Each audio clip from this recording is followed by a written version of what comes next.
నాకు తెలిసి నాకు చెప్పలేదు. మరి ఉండి సీటు నీకు అని ఆయన నాకు చెప్పలేదు. ఉండి సీటు నీకు లేదు అని రామరాజు గారికి చెప్పలే. నాకు తెలిసినంత నాకైతే ఖచ్చితంగా నేను చెప్పగలను. రామరాజు గారు కూడా చెప్పారు, వీడియోలో చూసా. రామరాజు గారు కూడా ఈ సీట్ నాదే, అనవసరంగా మీరు గొడవ చేస్తున్నారని చెప్పి ఆయన తీసుకొచ్చిన వాళ్ళని ఆయనే ఓదార్చాడు అక్కడ. సో మరి ఆయన చెప్పిందే నిజమని నమ్మాలి, ఎందుకంటే ఆ జనం తీసుకొచ్చింది ఆయనే. బట్ అని చెప్పారు. సో కాదని అనుకోవాలి.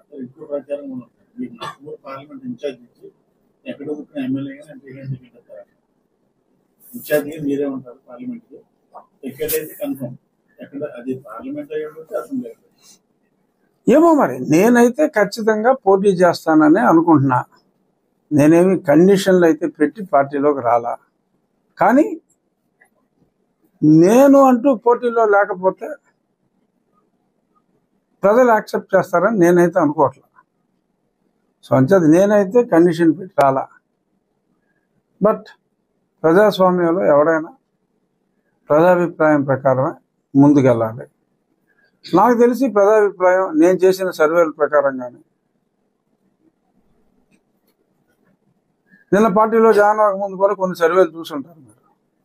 మీ అందరికి వచ్చుంటాయి కదా, ఇదైతే ఇది నొక్కు, ఇదైతే ఇది నొక్కు అని జాయిన్ అవ్వకముందు. సో ఇప్పుడు నేను ఒక పార్టీలో జాయిన్ అయ్యాను కాబట్టి ఆ పార్టీ నిర్ణయం నేను ఫాలో అవ్వాలి, ఆ పార్టీలు ప్రజా నిర్ణయం ఫాలో అవ్వాలి. సో అంచేత ఖచ్చితంగా నేనైతే పోటీలో ఉంటా. ఎక్కడి నుంచి, నర్సాపురం నుంచా, అనంతపురం నుంచా, శ్రీకాకుళం నుంచా అంటే ఆ మూల ఈ మూల అని చెప్పా. మళ్ళీ దీనికి విపరీత అర్థం తీయొద్దు. సో అంచేత నేనైతే పోటీలో ఉంటా, అందులో ఏమీ అనుమానం అయితే లేదు. పార్టీ ఎక్కడి నుంచి పోటీ చేయమంటే అక్కడి నుంచి పోటీ చేస్తా. ఎమ్మెల్యేయా ఎంపీ అనేది ఆయన చంద్రబాబు నాయుడు గారు డిసైడ్ చేయాలి, లేకపోతే ఈ లోపు కాలక్షేపంగా మీరైనా డిసైడ్ చేయాలి. నాకైతే ఏమోలా ప్రస్తుతానికి. అసలు ఇన్ఛార్జ్ ఇవ్వటం అంటే నేనే ఎంపీని. ఇంకా జూన్ 4 దాకా నేనే ఎంపీని, నన్ను పీకే వాడు ఎవరు లేడు.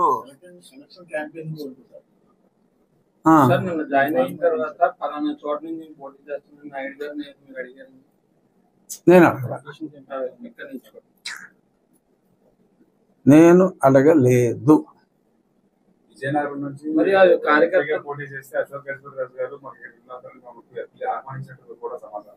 విజయనగరం నుంచి నేను పేర్లు చెప్పను కానీ ఆల్మోస్ట్ అక్కడ ఉన్న వాళ్ళు అందరూ ఆహ్వానించారు.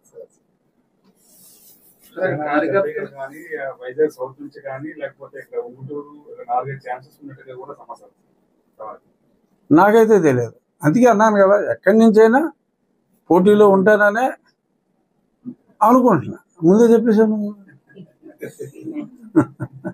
అనౌన్స్మెంట్ ఏమి ఇస్తారు?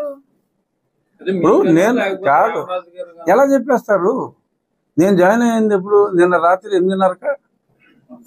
మరి ఏదో ఆలోచించుకోవాలి కదా. వాళ్ళు ఏదో IVRSలు అయ్యి వదులుతారు కదా ఆ పార్టీలో. ఇంతకుముందు నాకు తెలిసింది, ఇంతకుముందు నా పేరు మీద కూడా ఎంపీకి వదిలేరు. సో అలాగా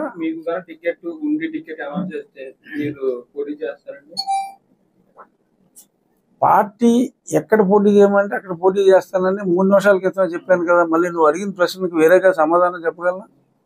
ఇప్పుడే అడిగితే